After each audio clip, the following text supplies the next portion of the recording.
GIF Notes on Messenger. In this video, I will show you step by step on how you can put GIF Notes in Messenger. The first thing you want to do is launch open Play Store or App Store. Now tap on the search bar and here search Messenger.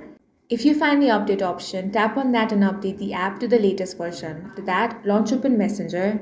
Then log into your account by entering your credentials. After that, tap on this notes icon at the top. Now, you can easily type in your notes over here. If you want to add a GIF, all you want to do is find the GIF option over here. Go ahead and select that. Now you will find lots of GIFs over here. Tap on the search bar and then go ahead and type in a keyword. Now select your preferred one. Then tap on the share option.